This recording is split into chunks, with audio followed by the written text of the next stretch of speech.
ओम नमो भगवते वासुदेवाय। ओम नमो भगवते वासुदेवाय। ओम नमो भगवते वासुदेवाय। मुखं करोति वाचालं पङ्गुं लङ्घयते गिरिं यत्कृपातमहं वन्दे श्रीगुरुदीनतारिणं परमानन्दमाधवं श्रीचैतन्यमीश्वरम्।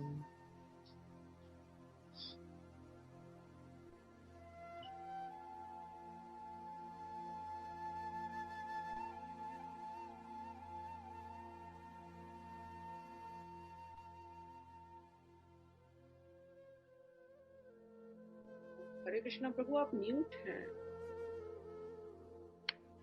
श्रीमद् भगवद गीता अध्याय 7, जिसमें भी हमने नया नया अध्याय शुरू किया। उसमें श्लोक संख्या आज हम 2 समझने का प्रयास कर रहे हैं। और उससे पहले जो शुरुआत है, हम एक योगा लेडर की बात कर रहे थे कल, वहीं से शुरुआत करेंगे। क्या प्रश्न लिखवाया था मैंने, डिम्पल देवानी जी? योगा लेडर अकॉर्डिंग टू भक्ति। योगा लेडर अकॉर्डिंग टू भक्ति, ठीक है। तो जैसा कि आप सबसे जानते ही हैं, सबसे पहले जो होती है एनिमल लाइफ होती है, सबसे नीचे लिख लीजिए आप सब लोग, पशुवत जीवन।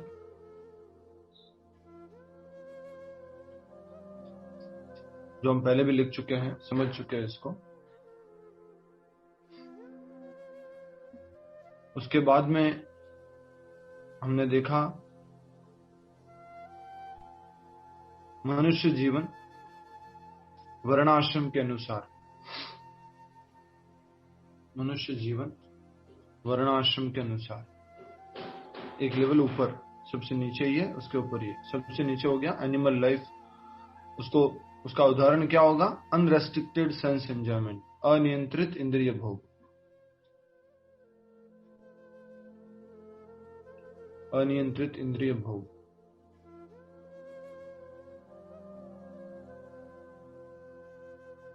उसके बाद उसके ऊपर क्या आ गया? नेक्स्ट लेवल पर आ गया मनुष्य जीवन किस आधार पर है? वर्णाश्रम के आधार पर। वर्णाश्रम के आधार पर मनुष्य जीवन, जिसको बोलेंगे कर्म कांड का पालन करना। ये करना चाहिए, नहीं करना चाहिए, पूजा करवानी चाहिए, ऐसा करना चाहिए, वैसा करना चाहिए।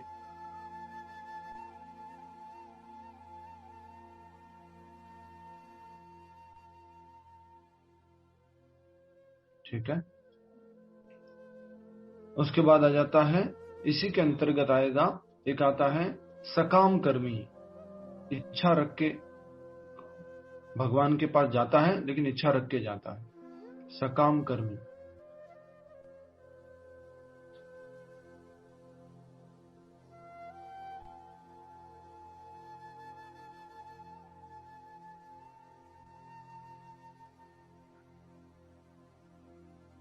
उसके बाद आएगा निष्काम कर्मी।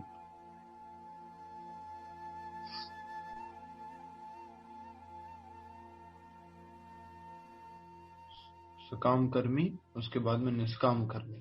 सकाम कर्मी का अर्थ होता है जो फल की इच्छा रख के काम करता है, भगवान से भी फल की इच्छा रख के उनकी सेवा करता है, वो सकाम कर्मी हो गया। निष्काम कर्मी जो भगवान से फल की इच्छा नहीं रखता है।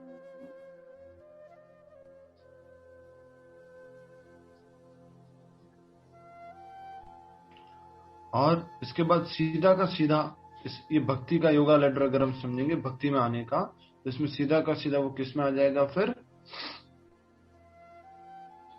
इन दोनों को क्या बोलेंगे?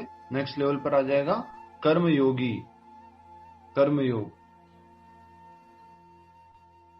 अपने कर्म को भगवान से जोड़कर करता है।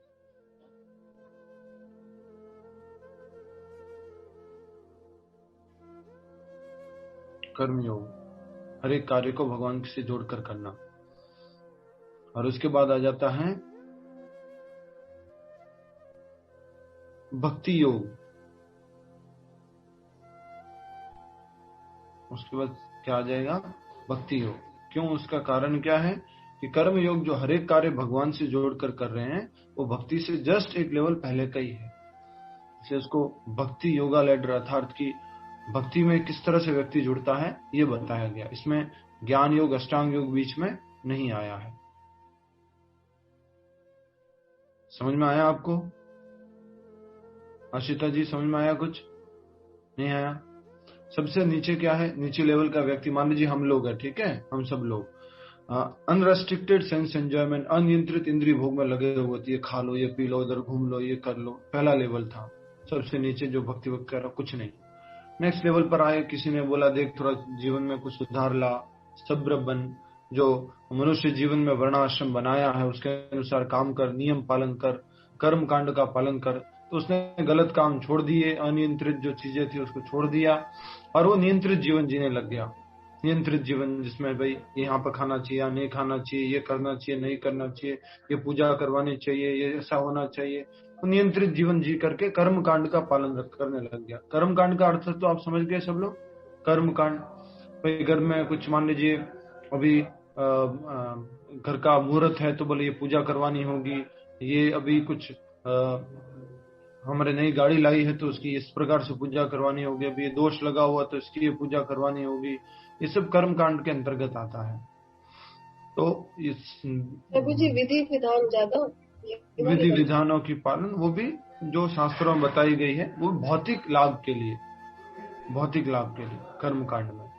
तो ये आ गया आपके कर्म कांड। उसके बाद आ जाता है सकाम कर्मी। हमें सीधा लैडर समझ रहे, भक्ति की तरफ का लैडर, भक्ति योगा लैडर। सकाम कर्मी में क्या होता है? वो भगवान से जुड़ता तो है लेकिन क्या फल की इच्छा रख के जुड़ता है। मुझे ये चाहिए भगवान, मेरा ये इच्छा है, ये पूरा कीजिएगा। मंदिर जाता है, सब कुछ कार्य करता है, ये सकाम कर्मी हो गया। निष्काम कर्मी क्या हो गया? नेक्स्ट लेवल पर आ गया निष्काम कर्मी। अब भगवान से इच्छा नहीं रखता है, उसको क्या कहा गया? निष्काम कर्मी। करता रहता है कर्म भगवान को केंद्र में रख करके और भगवान से पूछता नहीं है किसी भी चीज के बारे में। और उसका उद्देश्य ये नहीं है कि वह मात्र भक्ति करे, जो भी कार्य करता है बस ठीक है, मैंने दान भी दे दिया, कुछ पुण्य भी कर दिया, कुछ कहीं चला भी गया तीर्थ स्थान वगैरह पर, उसके पीछे कुछ इच्छा नहीं थी, तो ये निष्काम कर्मी। उसके बाद आता है आपका कर्म योगी। वो क्या करता है? लेकिन प्रभु जी जब निष्काम कर्म करता है कोई तो मन में थोड़ा सा अभिमान तो आता ही है। मैंने देखा जो लोग बहुत ज्यादा दान पुण्य करते हैं उनके अंदर एक थोड़ा सा अहंकार तो होता ही है। इसलिए एक लेवल ये नीचे है, ये कर्म योगी भी नहीं है। तो कर्म योगी अगला लेवल आ गया। अब कर्म योग में क्या होता है? वो हर एक कार्य को भगवान से जोड़कर करता है। हर एक कार्य को, कर्म का फल को भी भगवान को अर्पण करता है और हर एक कार्य को भगवान से जोड़कर करता है कर्म योगी। ठीक है। अब कर्म योग जस्ट क्योंकि भगवान से जुड़ा हुआ है तो ये सीधा आपको कहाँ लेके जाता है? भक्ति में लेके जाता है। कर्म योग से सीधा आप किधर की चले जाते हैं? भक्ति में। कौन सी भक्ति में? साधना भक्ति में। साधना भक्ति में चले जाते हैं। साधना भक्ति के बाद में कौन सी भक्ति आएगी? रागानुगा भक्ति। और रागानुगा भक्ति के बाद भाव भक्ति, और भाव भक्ति के बाद प्रेमा भक्ति।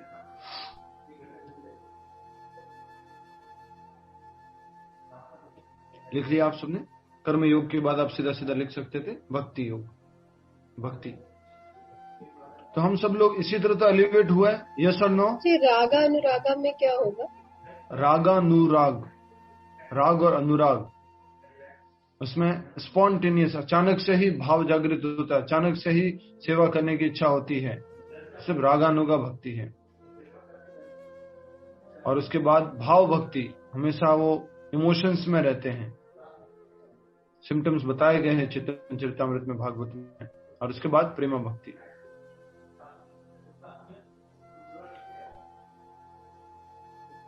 आशिता जी अब समझ में आया कैसे एक व्यक्ति सिंपल जो है कर्म कांड करने वाला व्यक्ति, जिसको भक्ति से कोई मतलब नहीं है, गणेश जी की पूजा इसलिए करता हूँ, शिव जी की पूजा उससे करता हूँ, उसके लिए वहां मंदिर जाता हूँ, वहां दान देता हूँ, ये कर्म कांड करने वाला व्यक्ति पहले सकाम कर्म में स्थित होता है, फिर निष्काम कर्म में, और फिर धीरे धीरे कर्म योग में। सब इंटरलिंक्ड प्रोसेस है, इसलिए मैंने इसको भक्ति योग लैडर नाम दिया है।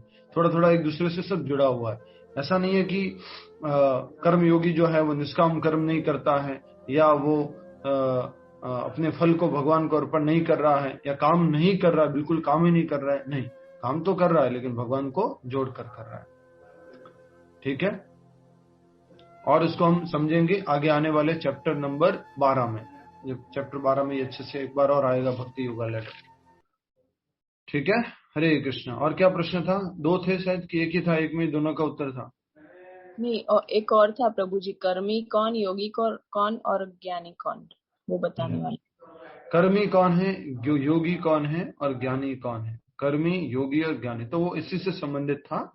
साधारण भाषा में लिख लीजिए आप, जैसे हम बोलते हैं ना कर्म योग, ज्ञान योग, अष्टांग योग, सबको योगी बोलते हैं।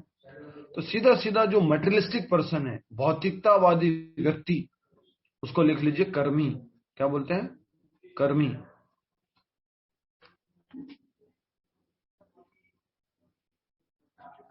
भौतिकतावादी व्यक्ति को बोलते हैं कर्मी। हम सब लोग भक्त लोग जो भक्ति का अभ्यास कर रहे हैं, वो बाहर के लोगों को क्या बोलेंगे? जो परिचय देना था, ये सब कर्मी लोग है ना, बहुत मेहनत करते रहते हैं, राइट? तो ये क्या हो गया? कर्मी, जो मटेरियलिस्टिक व्यक्ति है। दूसरे, उसके बाद में कौन आता है? ज्ञानी। ज्ञानी कौन है? जो ज्ञान के अनुशीलन में लगा हुआ है, जो ज्ञान के माध्यम से जानने का प्रयास कर रहा है, ये संसार क्यों आया है, मैं कौन हूं, मेरा संबंध क्या है भगवान के साथ में, उसको बोला जाता है ज्ञानी। और ज्ञानी के बाद में क्या आ जाता है?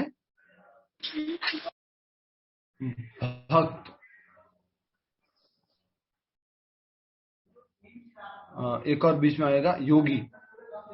ज्ञानी के बाद में योगी। योगी कौन है? जो अष्टांग योग का अभ्यास करता है। वैसे योगी सारे ही हैं, लेकिन साधारण शब्दों में जब आप बोलेंगे तो योगी जो अष्टांग योग का अभ्यास करता है। और फिर बताया गया है भक्त, जो भगवान कृष्ण के भक्ति में सेवा में लग जाता है।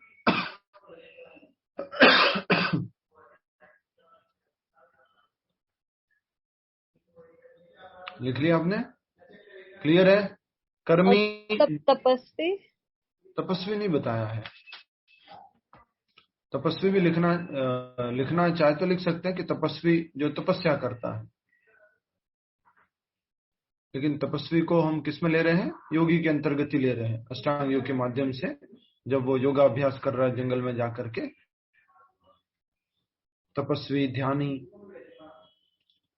अलग अलग कैटेगरी है। ठीक है, समझ में आया? लिख लिया? स्वाति जी लिख लिया? कर्मी बोलिए, बोलते बताते जाइए, कर्मी कौन है? Materialistic people. Yes, materialistic person. ठीक है। ज्ञानी? Who tries to understand by easy knowledge. जो ज्ञान के माध्यम से जानने की कोशिश, ज्ञान के माध्यम से जानने की कोशिश करता है। ज्ञानी हो गया जो शास्त्र आदि पढ़ता है, खास करके वो कौन से शास्त्र पढ़ता है? वेदांत, जिसमें भगवान का निराकार रूप के बारे में बताया गया है। ठीक है, तो इसके सामने लक्ष्य भी लिख लीजिए। कर्मी का लक्ष्य है भौतिक आनंद, भौतिक भोग। आनंद तो नहीं लिखेंगे, भौतिक भोग। कर्मी का लक्ष्य है भौतिक भोग करना, ये चाहिए, वो चाहिए, ये मिल जाए, वो मिल जाए, ये भौतिक भोग है कर्मी का लक्ष्य। ज्ञानी का लक्ष्य है ब्रह्मन, भगवान का निराकार रूप।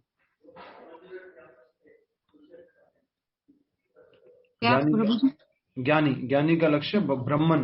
ब्रह्मन हम समझते हैं ना, ब्रह्मन भगवान का निराकार प्रतिरूप, निराकार रिप्रेजेंटेशन भगवान का।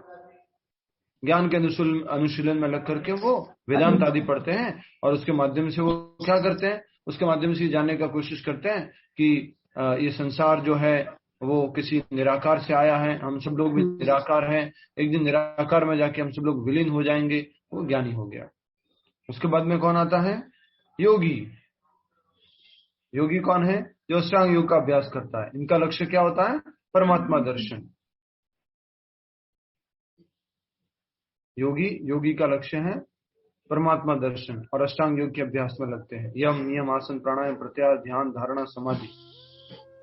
और आते हैं लास्ट में भक्त, जो कृष्ण भावनामृत कार्य में लगते हैं, जो कृष्ण भावनामृत सेवा में लगते हैं। उनका लक्ष्य है स्वयं भगवान। द्विभुज मुरलीधर श्याम सुंदर रूप वाले भगवान श्री कृष्ण।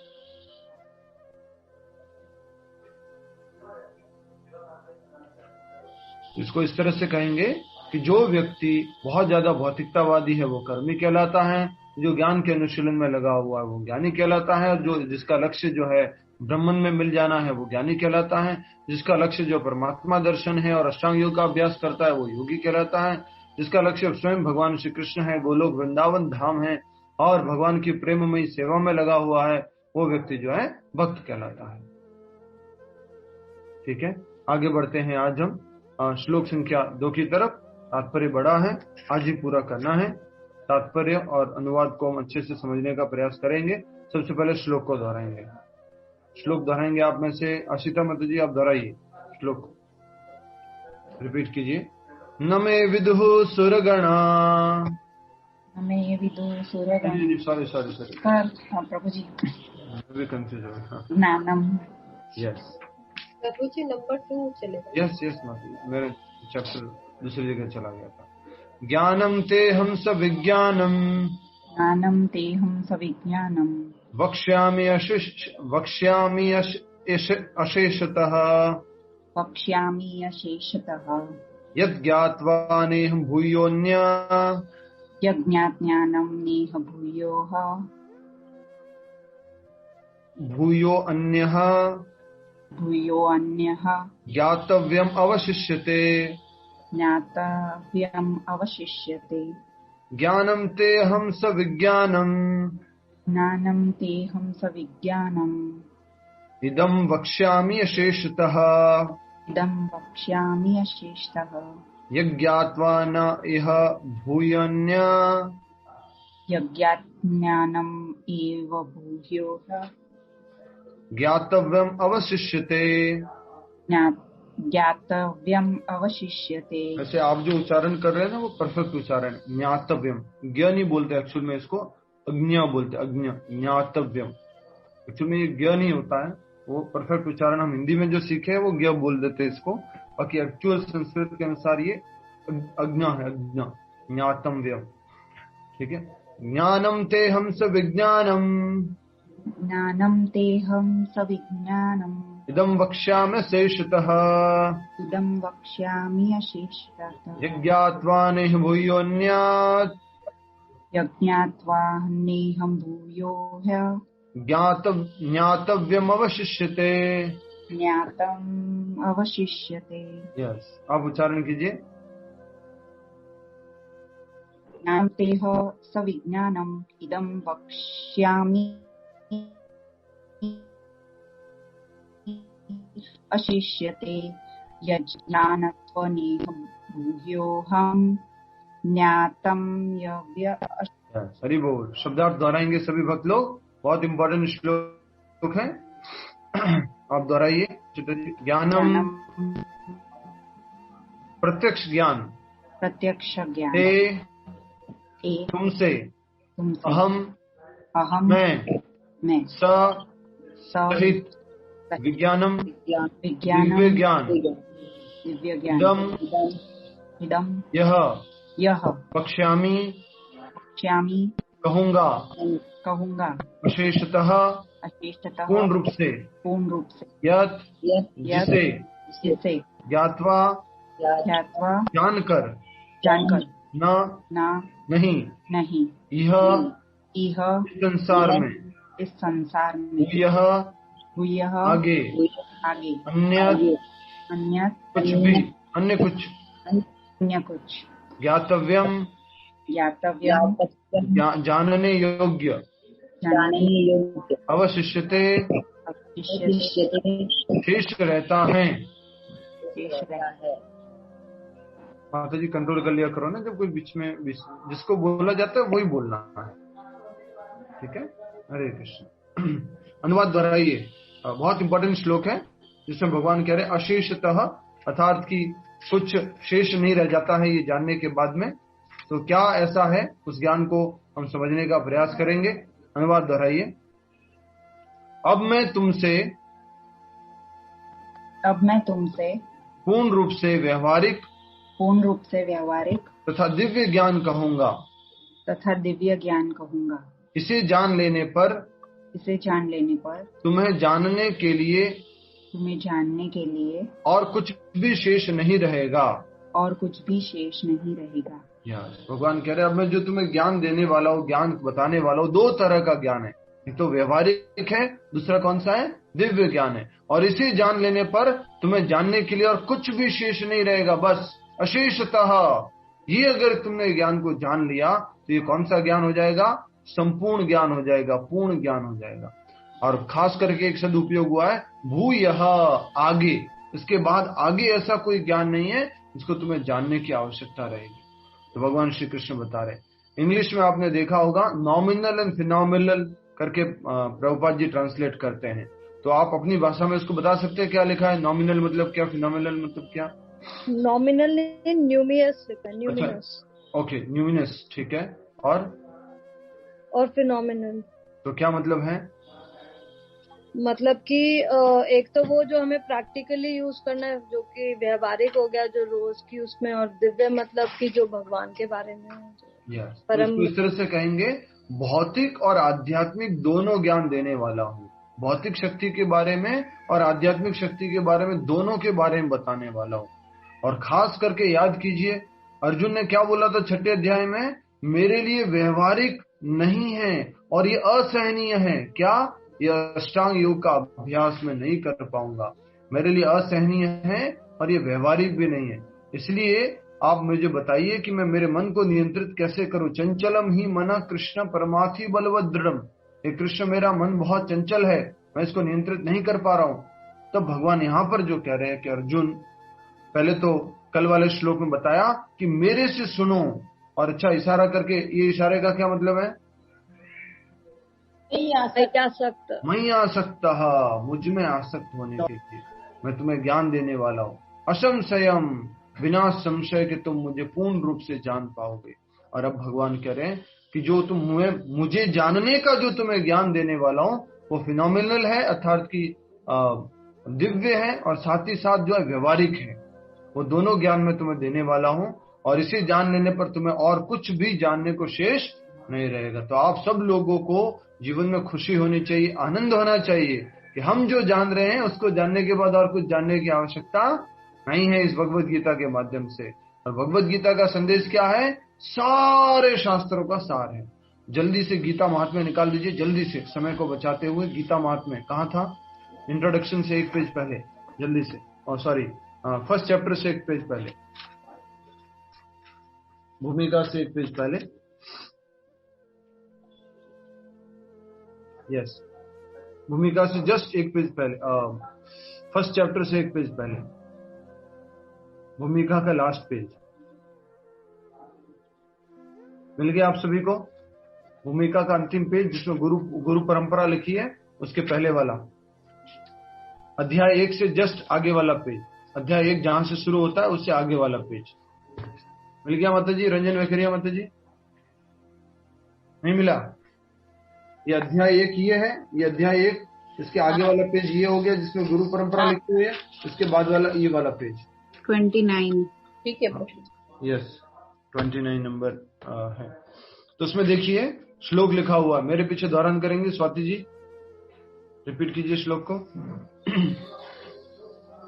सर्वोपनिषदो गावो, सर्वोपनिषदो गावो, दोग्धा गोपाल नंदनः, दुग्धा गोपाल नंदनः, पार्थो वत्सः सुधीर्भोक्ता, पार्थो वत्सः सुधीर्भोक्ता, दुग्धम गीतामृतम महत्, दुग्धम गीतामृतम महत्। बहुत सुंदर अनुवाद।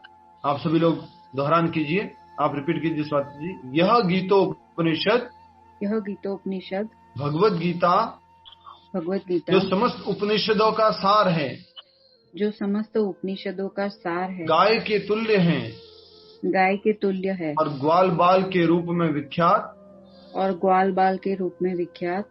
भगवान कृष्ण इस गाय को दूर रहे हैं, इस गाय को दूर रहे हैं। अर्जुन बछड़े के समान है, अर्जुन बछड़े के समान है, और सारे विद्वान तथा शुद्ध भक्त तथा शुद्ध भक्त भगवत गीता के अमृत में दूध का भगवत गीता के अमृत में दूध का पान करने वाले हैं। पान करने वाले हैं। समझ में आ गया आपको? एक गाय है और कौन है? गाय को दूहने वाले। आप में से किस किसने गाय को दूहा है? अच्छा, क्या बात है। और कोई? मैंने तो दूहा है इसलिए मैं बता रहा हूं। और कोई आप में से? नहीं, कोशिश भी नहीं किया कभी? कभी लात वात खाइए कि नहीं? एकदम से गाय के दोनों पैर पीछे से बांध देते थे। Yes, very nice. आजकल बच्चों से पूछा जाए दूध कहाँ से आता है, बोले मदर डेयरी से आता है। गाय दूध देती है कि नहीं वो तो मालूम नहीं पड़ता आजकल, बड़ा मुश्किल हो गया है। हरे कृष्णा प्रभु जी, आजकल तो मशीन से निकालते हैं। मशीन से निकालते हैं, सही बात है। तो यहाँ पर बताया जा रहा है सर्वोपनिषदो गावो, सारे उपनिषद वगैरह है उसमें क्या है? ये भगवत गीता, गीतोपनिषद समस्त उपनिषदों का सार है। जितने भी उपनिषद में है उसमें गीता क्या है? सारे उपनिषदों का सार। और गाय के तुल्य है, तो गाय को क्या बता दिया? सारे उपनिषदों का सार, और वो है भगवत गीता। अब भगवत गीता को गाय को क्या होने, कोई ग्वाला चाहिए, ग्वाला क्या करेगा? उसको दूहेगा। और दूहने से पहले क्या करना होता है बताइए? दूहने से पहले बछड़े को छोड़ना होता है ना। यार, बछड़े को छोड़ देते, जा तू माँ से अपना दूध पी ले। और बछड़ा भाग करके जाता है और वो दूध पीता है, और वो ऐसे ऐसे ऐसे ऐसे ऐसे करता है, उसको माँ को हिट भी करता है, राइट। दूध पीता है वो प्रेमवश, और इस प्रकार से वो दूध पीता है। उसके बाद जो दूध बचता है वो क्या करते हैं? सारे लोगों के लिए, बाकी जो परिवार वाले उनके लिए रह जाता है। तो उसी प्रकार से कहा जा रहा है कि अर्जुन बछड़े के समान हैं और सारे विद्वान तथा शुद्ध भक्त भगवत गीता के अमृत में दूध का पान करने वाले हैं। तो हम सब लोगों को भी भगवत गीता के दूध का पान, अमृत पान मिल रहा है। भगवत गीता क्या है? सार है सारे उपनिषदों का, राइट। और हम सब लोग ये भगवत गीता पढ़ रहे हैं, इसका मतलब इसमें क्या है? संपूर्ण ज्ञान है। इसे जानने के बाद और कुछ जानने की आवश्यकता नहीं रह जाती। कौन बताएगा सेम की सेम बात कहाँ लिखी हुई है? एज इट इज ये की ये बात किसी को याद है? नहीं याद? शुरुआत की चीजें तो श्लोक में लिखी तो है, श्लोक नंबर 2। ठीक है ठीक है ठीक है, शुरुआत की चीजें तो याद रहती है। अध्याय पहला श्लोक खोलिए। अध्याय पहला श्लोक पहला, तात्पर्य में देखिए क्या लिखा है। भूल गए? ये तो 2-3 बार हमने नोट करवाया आपको। पैराग्राफ नंबर पहला। छाया खुट माता जी एक्टिव हो जाइए, आप पढ़िए। हरे कृष्ण प्रभु। यदि उसी गुरु परंपरा से, यहाँ से पढ़िए नीचे से 4-5 लाइन। हरे कृष्ण। यदि उसी गुरु परंपरा से निजी स्वार्थ से प्रेरित हुए बिना किसी को भगवत गीता समझने का सौभाग्य प्राप्त हो तो वह समस्त वैदिक ज्ञान तथा विश्व के समस्त शास्त्रों के अध्ययन को पीछे छोड़ देता है। पाठक को भगवत गीता में न केवल अन्य शास्त्रों की सारी बातें मिलेगी, अपितु ऐसी बातें भी मिलेगी जो अन्यत्र कहीं उपलब्ध नहीं है। भगवत गीता ऐसा शास्त्र है जिसमें सारे शास्त्रों की बातें हैं, और ऐसी भी बातें हैं जो कहीं और किसी शास्त्र में नहीं मिलती है। ये भगवत गीता का विशेष मानदंड है। मानदंड मतलब कि विशेष, इसका क्या कहेंगे इंग्लिश में, क्या बोलेंगे? पैरामीटर। या जैसे कि भाई एप्पल का फोन है या कुछ और कुछ, उसका पैरामीटर ये कि इसकी हाई सिक्योरिटी है। उसी प्रकार से ये भगवत गीता का विशेष मानदंड है कि इसमें सारा का सारा ज्ञान है। इसलिए भगवान कृष्ण क्या कह रहे हैं, याद रखिएगा। तो आपको इस श्लोक में संस्कृत शब्द कौन सा लिखना है? संस्कृत शब्द कौन सा लिखेंगे? ज्ञातव्यम अवशिष्यते। ज्ञातव्यम अवशिष्यते, जानने योग्य और शेष रहता है। भगवत गीता को जानने के बाद, इस दिव्य ज्ञान को जानने के बाद जो भगवान अब बताने जा रहे हैं। अच्छा, 7वें चैप्टर से क्या चालू हो जाता है? भक्ति योग। जल्दी बोलिए, सही बताया आपने। भक्ति योग, 7वें अध्याय से भक्ति योग शुरू हो जाता है। तो भगवान कह रहे हैं कि इसे जानने के बाद तुम्हें और कुछ जानने की आवश्यकता नहीं रहेगी। समझ में आ गया आप सभी को? चलो, अब क्या ज्ञान है, वो कैसे है, वो हम समझना शुरू करेंगे श्लोक संख्या 3 से। बट आज ये श्लोक को पहले हम पूरा करते हैं, श्लोक संख्या 2। एक बार फिर से मैं अनुवाद पढ़ रहा हूं। अब मैं तुमसे पूर्ण रूप में व्यवहारिक तथा दिव्य ज्ञान कहूंगा। भगवान क्यों बोल रहे हैं ऐसा कि मैं कहूंगा? कनेक्ट कीजिए पिछले श्लोक से। भगवान क्यों बोल रहे हैं ऐसा कि मैं कहूंगा? क्योंकि वो कह रहे हैं कि मेरी बात सुनो। या तत्सुनो, क्योंकि मुझसे सुनो। अब कल हमने 2 बातें समझी थी, स्वाति जी उत्तर देंगे इसका। अगर हमें भगवान के बारे में जानना है तो किससे जानेंगे? भगवान से और सच्चे भक्त से। यस, उनके द्वारा प्रमाणिक जो भक्त हैं, जो भगवान श्री कृष्ण के शुद्ध भक्त है, ये लिखवाया भी गया था। तो उसी प्रकार जैसे हमने अभी पहले अध्याय का पहले श्लोक का तात्पर्य पढ़ा, उसमें भी लिखा हुआ है जब कोई व्यक्ति प्रमाणिक गुरु की सहायता से दिव्य भक्त के संपर्क में आने से भगवत गीता को पढ़ता है तो सारा ज्ञान उसको मिल जाता है। तो उसी प्रकार से यहाँ कहा जा रहा है कि अगर हम भगवान श्री कृष्ण को जानेंगे, कृष्ण खुद कह रहे तर्षणु, और उसको जानने के बाद कुछ भी ज्ञान नहीं रह जाता। तात्पर्य श्रील प्रभुपाद द्वारा। जय श्रील प्रभुपाद। तात्पर्य देखिए, पूर्ण ज्ञान में प्रत्यक्ष जगत, इसके पीछे काम करने वाला आत्मा तथा इन दोनों के उद्गम सम्मिलित है। पूर्ण ज्ञान लिख लीजिए। पूर्ण ज्ञान बराबर लिख लीजिए प्रत्यक्ष जगत, अर्थात ये भौतिक जगत,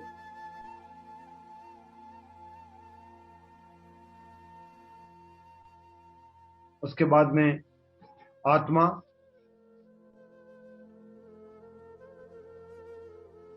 और फिर लिख लीजिए परमात्मा, भगवान कृष्ण। ये पूर्ण ज्ञान समझ में आया? पिछले श्लोक में भी ये लिखा था, पिछले श्लोक में भी बोला था। क्या बोला था? कि मनुष्य विभिन्न योगों का अभ्यास करता है, फिर भक्ति योग तक आता है, और कृष्ण भावनामृत योग का अभ्यास करके मनुष्य सभी वस्तुओं को यथा परम सत्य, जीवात्माएं, प्रकृति तथा साज सामग्री समेत अन्य प्राकट्य को पूरी तरह से जान सकता है। अच्छा, जल्दी से बताइए, अगर हमारे शरीर को कंपेयर करें तो आप बताइए। इसमें लिखा हुआ प्रत्यक्ष जगत, तो इसमें शरीर क्या है? प्रत्यक्ष जगत क्या है?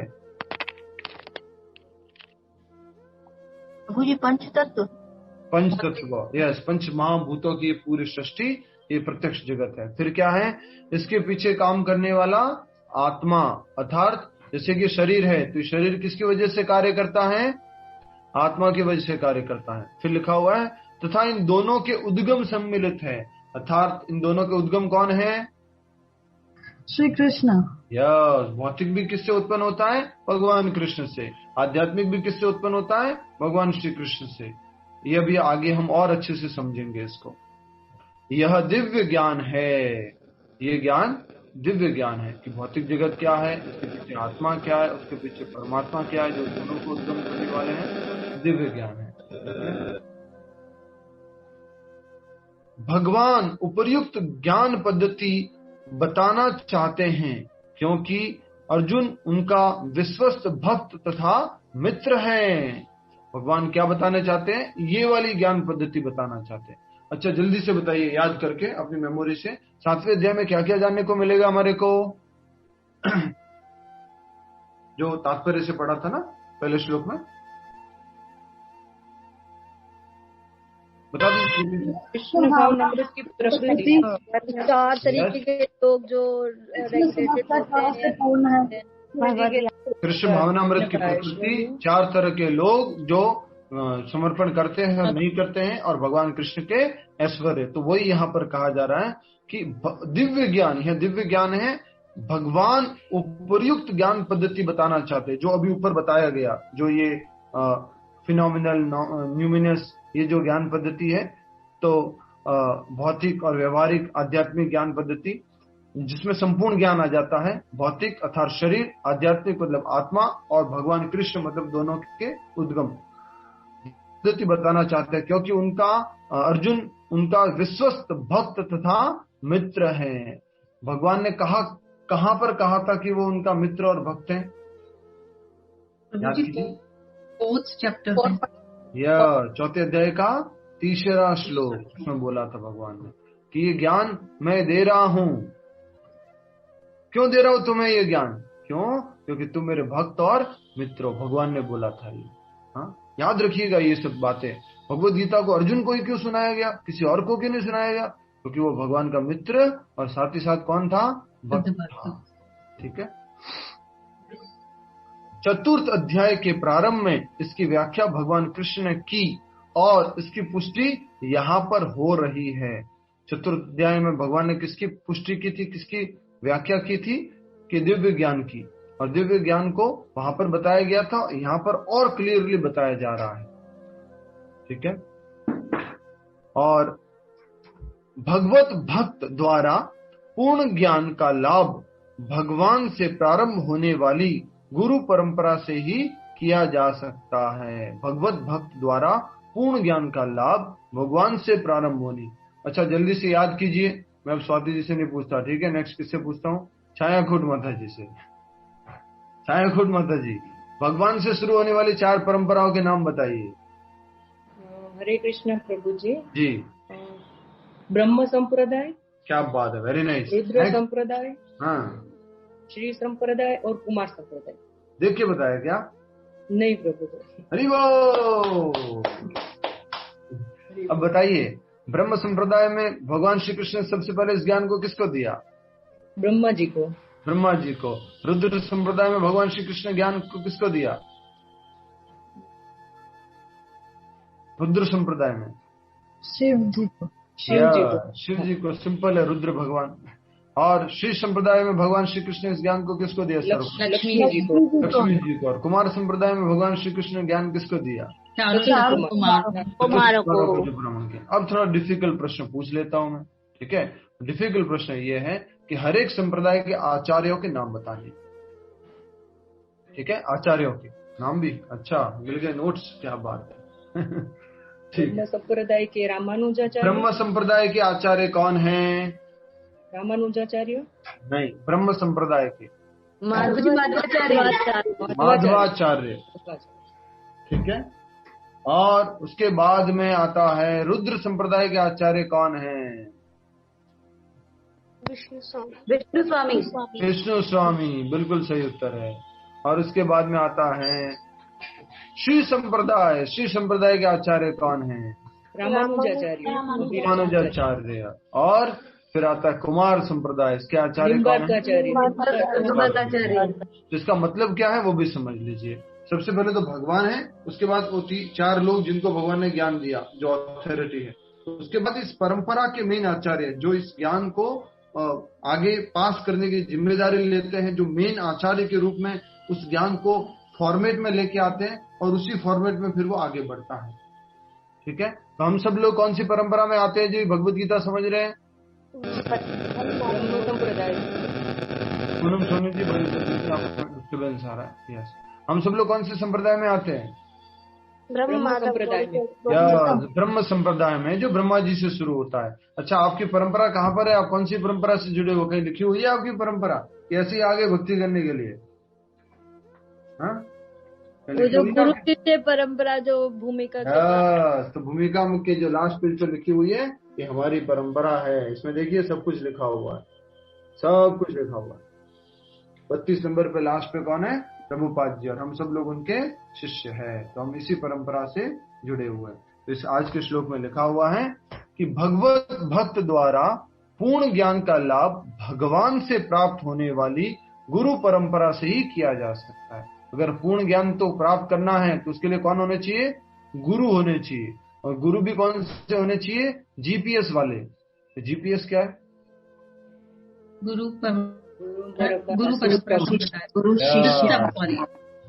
गुरु शिष्य परंपरा नहीं, जीपीएस है, जीएसपी नहीं है, गुरु परंपरा सिस्टम। तो हमने कहाँ पढ़ा था गुरु परंपरा सिस्टम? जीपीएस चौथे अध्याय में, चौथे अध्याय के दूसरे श्लोक में। ठीक है, बहुत अच्छा। अतः मनुष्य को इतना बुद्धिमान तो होना ही चाहिए कि वह समस्त ज्ञान के उद्गम को जान सके, जो समस्त कारणों का कारण है और समस्त योगों में ध्यान का एकमात्र लक्ष्य है। अब ये किसके बारे में बता रहे हैं? भगवान श्री कृष्ण के बारे में। देखिए क्या लिखा हुआ है, सब लोग इशारा करके बोलिए। आशिता जी ने याद दिला दिया मुझे। किसके बारे में बताया जा रहा है? ये भगवान कृष्ण के बारे में। देखिए क्या कहा जा रहा है, अतः मनुष्य को इतना तो बुद्धिमान होना चाहिए कि वह समस्त ज्ञान के उद्गम को जान सके। समस्त ज्ञान के उद्गम मतलब कौन? भगवान श्री कृष्ण। दूसरा, जो समस्त कारणों के कारण है वो कौन? भगवान श्री कृष्ण। और समस्त योगों में ध्यान का एकमात्र लक्ष्य है, और वो कौन? भगवान श्री कृष्ण। तो मनुष्य को इतना बुद्धिमान तो होना चाहिए कि वो जान सके कि समस्त कारणों के कारण कौन है, समस्त ज्ञान का उद्गम कौन है, और साथ ही साथ सभी योगों का, ध्यानों का लक्ष्य कौन है। जैसे आपने समझ लिया था अष्टांग योग के माध्यम से कि परमात्मा दर्शन योगी का लक्ष्य होता है। सारा ज्ञान भगवान श्री कृष्ण से आ रहा है, ये बात कहां पर लिखी हुई है? सारा ज्ञान भगवान श्री कृष्ण से आ रहा है, ये बात कहां पर लिखी हुई है?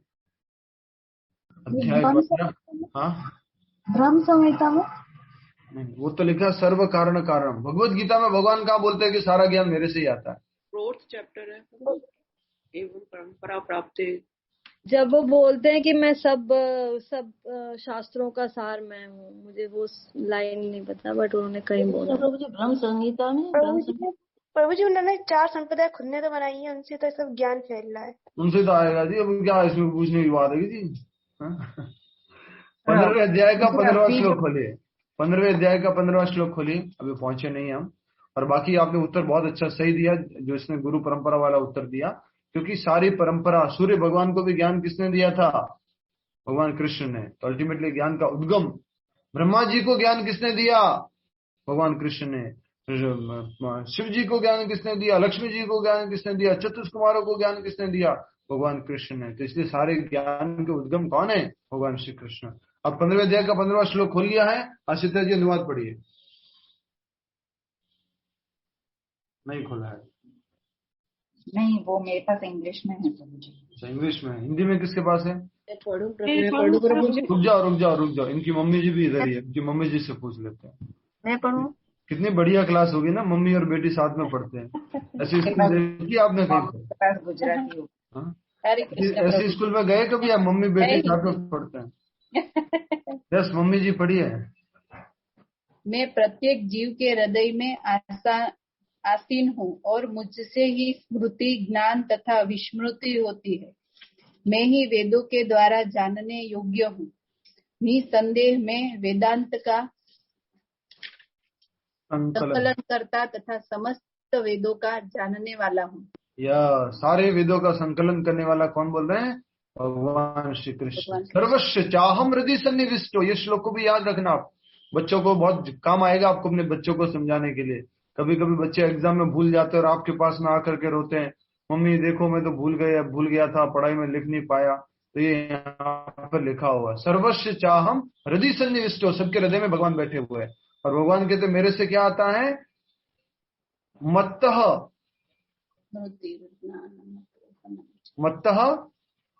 समृद्धि, रिमेम्बरेंस, नॉलेज। सर्वस्व चाहम हृदय सन्निविष्टो मत्तः। स्मृति, तो आगे बोलो, श्लोक बोलो। स्मृति, ठीक है, इतने सारे बोलोगे तो मुझे कुछ सुनाई नहीं देगा। एक जना बोलिए। मुझे मैं बोलूं? हाँ बोलिए, अमिता माता जी बोलिए। सर्वस्य चाहम हृदय सन्निविष्टो मत्तः स्मृति ज्ञानम। मत्तः स्मृति, मेरे से क्या आती है? मेमोरी। आप बोलते हैं मेमोरी नहीं याद, प्रभु जी याद नहीं रहता है, भूल जाते हैं। भगवान कृष्ण कहते हैं मेमोरी भी मुझसे आती है। बच्चे भी कहते हैं मैं भूल जाता हूँ, भगवान कृष्ण से मेमोरी आती है। ठीक है, भगवान चाहेंगे तो ही मेमोरी हम रख पाएंगे। फिर स्मृति के बाद क्या आता है? मत्तः स्मृति ज्ञानम, नॉलेज, वो भी भगवान श्री कृष्ण से आता है। और इसलिए क्या कहा जा रहा है? समस्त ज्ञान के उद्गम भगवान श्री कृष्ण। अपोहनम च, मतलब भूलने की शक्ति भी कौन देगा? भगवान श्री कृष्ण। भगवान ये कष्ट चल रहा है, ये प्रॉब्लम चल रही है, भुला दो बस, मैं याद नहीं रखना चाहता इसको, भुला दीजिए, वो भी भगवान कृष्ण ही बुलाते हैं। और उसके बाद में बोल रहे हैं वेदेश चाहम, वेदेश सर्वे अहम एव वेद्य वेदांत कृत वेद विद एव चाहम, कि वेदों को संकलन करना भी मैं ही हूँ, वेदों के द्वारा मैं जानने योग्य, वेदों को बनाने वाला भी मैं ही हूँ, वेदों का लक्ष्य भी मैं ही हूँ। ठीक है, नेक्स्ट। अब हम तात्पर्य में आ जाइए। कटिंग करूं पड़ से? કટિંગ નથી કરવું પડશે.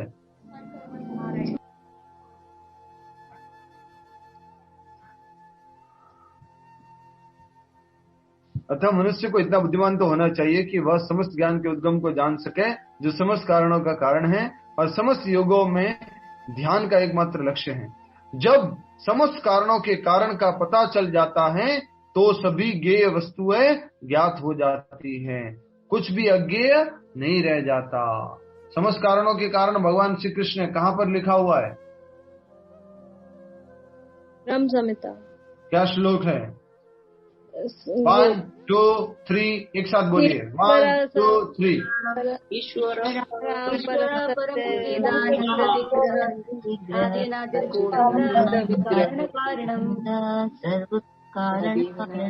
ठीक है, रुक जाओ.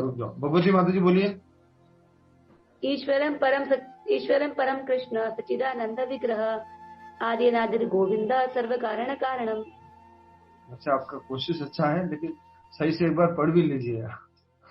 ईश्वरः परम कृष्ण सच्चिदानंद विग्रह अनादिर आदिर गोविंदा. ओके. और कौन है? और कौन पढ़ेंगे? वो जैसे गलती निकालोगे तो हम तो नहीं पढ़ेंगे. नहीं, पढ़ लीजिए. अन्ना देवानी जी. ईश्वरः परमः कृष्णः सच्चिदानंद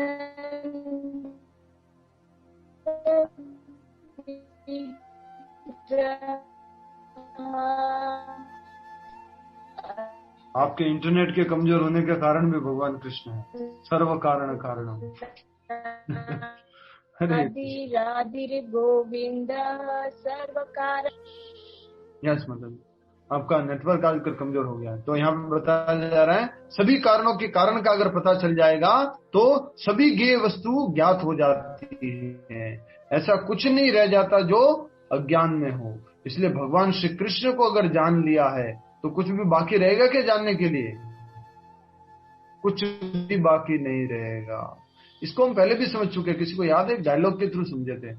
किसी को कुछ याद आ रहा है? अच्छे से समझाता है इसको. अगर कृष्ण को जान लिया तो कुछ जानने को बाकी नहीं रह जाता. भूल गया मैं, अच्छे से लिखवाया था. और कुछ भी अज्ञेय नहीं रह जाता. वेदों में मुंडकोपनिषद का कहना है कस्मिन् भगवो विज्ञाते सर्वम इदम विज्ञात भवति. जो भगवान को जान लिया है उसको सब कुछ मालूम हो जाता है, सब कुछ विज्ञान जो है मिल जाता है. ठीक है, तो ये हमने अध्याय 7 का श्लोक संख्या 2 किया. श्लोक संख्या 3 जो है बड़ा है, इसके लिए आज हम शुरुआत कर लेते हैं. ठीक है, श्लोक संख्या 3 की शुरुआत. अगर आपसे पूछा जाए श्लोक संख्या 1 में क्या बोला गया? तत्सुनो, मेरे से सुनो, असंशय सारे संशय डाउट सब कुछ दूर हो जाएंगे. और मैं आसक्त. ठीक है, मुझ में आसक्त रहकर मुझे में आसक्त कैसे रहोगे ये सब मैं तुम्हें बताने जा रहा हूँ ज्ञान के माध्यम से, पूर्ण ज्ञान. तो दूसरे में क्या बोला? ज्ञानम अवशिष्यते, जिसको जानने के बाद कुछ भी शेष नहीं रह जाएगा. ऐसा ज्ञान जिसको जान लिया तो सब कुछ जान जाओगे. अब तीसरा श्लोक आता है, बहुत ही इंपॉर्टेंट है, बहुत इंपॉर्टेंट. ध्यान देके सुनिए. वीडियो ऑन करके बैठ जाइए. कहीं पानी पीने गए, चाय पी रहे बैठ करके, तो वीडियो खोल लीजिए, कोई बात नहीं, शर्म मत कीजिए. श्लोक दोहराएंगे. प्रमिला खेमानी माता जी कहाँ गए? माइक अनम्यूट करके बोलिए. हरे कृष्णा. मनुष्याणां मैं बोल रहा हूँ, मुझे पीछे दोहराना है. मनुष्याणां सहस्रेषु कच्चिद् यतति सिद्धये यततामपि सिद्धानां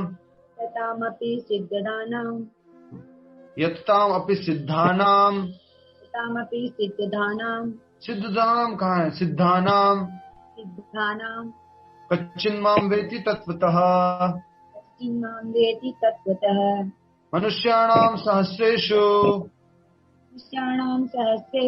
ये श्लोक आप सभी को याद भी रखना है. मनुष्याणां सहस्रेषु कच्चिद् यतति सिद्धये यततामपि सिद्धानां कच्चिन्मां वेति तत्वतः मां वेति तत्त्वतः। आप उच्चारण कीजिए। मनुष्याणां सहस्रेषु कश्चिदत्यति सिद्धये यततामपि सिद्धानां कश्चिन् मां वेति तत्त्वतः। क्या बात है, बहुत सुंदर, हरि बोल, बहुत अच्छा। शब्दार्थ मैं पढ़ रहा हूँ, आप सभी लोग साथ साथ पढ़िए ऑल टुगेदर। मनुष्याणाम, मनुष्यों में से, सहस्रेषु हजारों, कच्चिद कोई एक, यतति प्रयत्न करता है, सिद्धये सिद्धि के लिए, यतताम इस प्रकार प्रयत्न करने वाले, अपि निसंदेह सिद्धानाम सिद्ध लोगों में से, कच्चित कोई एक, माम मुझको, वेत्ति जानता है, तत्वतः वास्तव में। भगवान कह रहे तत्वतः में मुझे कोई एक व्यक्ति जानेगा। तो इस श्लोक का जो शुरुआत होगी उसी को ले लीजिए अपना मुख्य शब्द के रूप में, मनुष्याणाम सहस्रेषु। ये मुख्य शब्द हो गया इस श्लोक का, मनुष्याणाम सहस्रेषु। विनीता जी बोलिए, मनुष्याणाम सहस्रेषु। विनीता खैनी जी।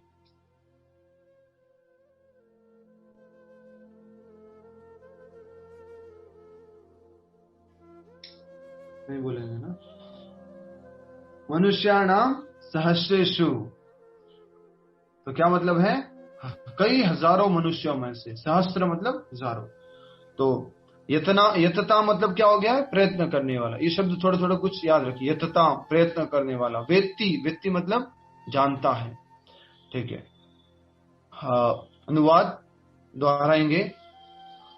कई हजार मनुष्यों में से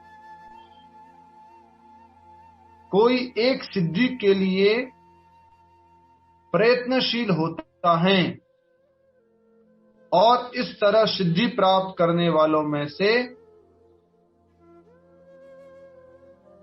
विरला ही कोई एक मुझे वास्तव में जान पाता है। समझ में आया? विरला ही कोई एक मुझे जान पाता है। विरला शब्द पहले भी आया था। कहां पर आया था बताइए? 6ठे अध्याय में आया था। 6.33 प्रभु जी। क्या था माता जी?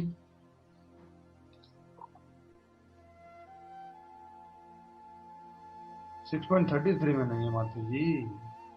है प्रभु जी। विरले व्यक्तियों के लिए यह पद्धति उत्तम सुगम हो सकती है। पहले भी कही है लेकिन मुझे ये याद। 6 क्या लिखा बताइए ना? 6.33 में। अतः इस पद्धति को इस कलयुग के लिए सर्वथा दुष्कर समझना चाहिए। हाँ, कतिपय विरले व्यक्तियों के नहीं, वो तो तात्पर्य में आया था। अनुवाद में, अनुवाद में आया है 6.42 और 3 में है। किसमें? जिसमें बताया गया है कि जो लंबे समय तक अभ्यास करके योगियों के घर में जन्म लेता है, उसमें आया है। 42 में प्रभु जी। 42 में क्या लिखा है? पूरा पढ़िए 42 का अनुवाद। 36 में भी है प्रभु जी। अनुवाद में, अनुवाद में पूछ रहे। यस, छाया खुट माता जी 42 पढ़िए।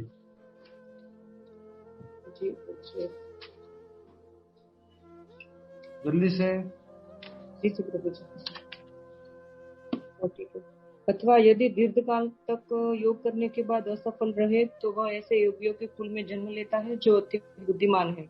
निश्चय ही इस संसार में ऐसे जन्म दुर्लभ है। ऐसा जन्म दुर्लभ है। और ऐसे व्यक्ति को क्या कहा जाता है? विरला। वो तो यही बात यहाँ पर भी कहा जा रहा है कि ऐसा कौन विरला होगा। अब सोचिए, ये हजारों लोग खड़े हुए, ठीक है, 1000 लोग खड़े हुए, उसमें से एक व्यक्ति क्या करता है? अच्छा, इसको इस तरह से समझिए। हरे कृष्णा। समझिए। प्रभु जी, अपने क्लास में भी ऐसा ही हुआ ना। पहले 300-400 जन थे, अभी जो विरले है वही टिके हैं। क्या बात है। तो ये देखिए, जैसे एक ये 1000 लोगों का एक समूह है, दूसरे 1000 लोगों का, तीसरे 1000, ये सब अलग अलग हजार लोगों का समूह है मान लीजिए। ठीक है, कुछ दिख रहा है कि नहीं मालूम नहीं? दिख रहा है? ठीक है। तो इन हजारों लोगों में से एक व्यक्ति भगवान को जानने का प्रयास करता है। ये भगवान कृष्ण है। एक व्यक्ति, 1000 में से एक व्यक्ति, 1000 में से एक व्यक्ति भगवान कृष्ण को जानने का प्रयास करता है। ऐसे हजारों ग्रुप में से एक एक व्यक्ति जब जानने का प्रयास करता है तो यहाँ कितने हो जाते हैं? 1000 व्यक्ति हो जाते हैं जो जानने का प्रयास करते हैं, उनमें से एक व्यक्ति भगवान कृष्ण को जान पाता है। मनुष्याणाम सहस्रेषु कच्चिद यतति सिद्धये, और कोई एक, कच्चित मतलब कोई एक, यतताम अपि सिद्धानाम, और जो सिद्धि जो जानने का प्रयास कर रहे हैं, कच्चिन माम वेत्ति तत्वतः। तत्वतः शब्द और कहाँ आया था, जल्दी याद कीजिए, फास्ट फास्ट फास्ट मेमोरी। जन्म कर्म च में दिव्यम, क्या बात है, 4.9, जन्म कर्म च में दिव्यम एवं यो वेति तत्वतः, जो तत्वतः में मुझे जानने का प्रयास करता है, वो क्या होगा? दर्शना बनानी माता जी, जो भगवान को तत्वतः रूप में जानने का प्रयास करेगा उसका क्या होगा? हरे कृष्ण प्रभु जी। भगवान को तत्वतः मतलब भगवान को अंदर से जान लेना, मतलब नहीं ऐसे नहीं, मतलब भगवान का तत्व जान लेना, जैसे कहते हैं ना कि उससे होगा क्या? तत्वतः से जानने से होगा क्या, हम ये पूछ रहे हैं। प्रभु जी, तत्वतः जानने से फिर भौतिक सब मतलब जो अनासक्त हो जाएंगे, जैसे आप है। आप तो कहना ये चाह रहे कि तत्वतः जानेगा तो घर छोड़ देगा। नहीं, घर छोड़ देगा नहीं, पुनर्जन्म नहीं होता। पुनर्जन्म न एति, जो भगवान को तत्वतः रूप में जानने का प्रयास करता है उसका पुनर्जन्म नहीं होता है। तो घर पे रह के भी किया जा सकता है, ठीक है। तत्वतः पुनर्जन्म न एति, उसका पुनर्जन्म नहीं होता है। तो क्या होता है उसका? मामेति, भगवान कह रहे हैं। और हमारे 7वां अध्याय की शुरुआत भी कहां से होती है? मय्यासक्तः। और यहाँ पर भी भगवान क्या कह रहे हैं? तत्वतः। तत्वतः में अगर वो व्यक्ति मुझे जानने का, कौन? हजारों में से एक व्यक्ति जो जानने के लिए आगे बढ़ता है, और उन जानने वाले, आगे बढ़ने वाले व्यक्तियों में से एक व्यक्ति मुझे जान पाएगा। समझ में आ गया सबको? आशिता जी, रीना पटेल माता जी, प्रवीणा माता जी, प्रमिला खेमानी माता जी, समझ में आ गया? यस और नो? पूनम गर्ग माता जी, छाया खुड माता जी, दर्शना बनानी माता जी, समझ में आ गया? वृंदा कृष्ण माता जी, ठीक है। तो क्या बताया जा रहा है? मनुष्याणाम सहस्र। पहले क्या भगवान ने बोला? मैं जो बता रहा हूं उनको ध्यान से सुनो, तत्सुनो, उसको जानकर तुम मेरे से आसक्त होगे, मेरे बारे में पूर्ण ज्ञान को जान पाओगे संशय रहित होकर के। फिर भगवान ने बोला अब मैं तुम्हें जो ज्ञान बताने जा रहा हूं वो ज्ञान को जानने के बाद और कुछ जानने योग्य नहीं रहेगा। और इस ज्ञान को जानने वाला कौन होता है? मनुष्याणाम सहस्रेषु। तो हम सब लोग जो जान रहे हैं वो कौन है? वो एक व्यक्ति है। कौन सा वाला एक व्यक्ति? जो जानने का प्रयास कर रहे हैं? नहीं, नेक्स्ट वाला, जो तत्वतः में जानने का प्रयास कर रहे हैं। पर प्रयास छोड़ेंगे तो हम वापस से पिछले वाले में आ जाएंगे, ठीक है। तत्वतः रूप में। अब किसकी सहायता से जान रहे हैं? प्रमाणिक गुरु की सहायता से, श्रील प्रभुपाद जी की सहायता से, जो गुरु शिष्य परंपरा में हमें ज्ञान प्राप्त हो रहा है। तो इसका तात्पर्य जो है हम वो पूरा कल करेंगे, बहुत इंपॉर्टेंट तात्पर्य है। हरि हरि बोल, हरे कृष्णा। मनुष्याणाम सहस्रेषु। आइए अब हम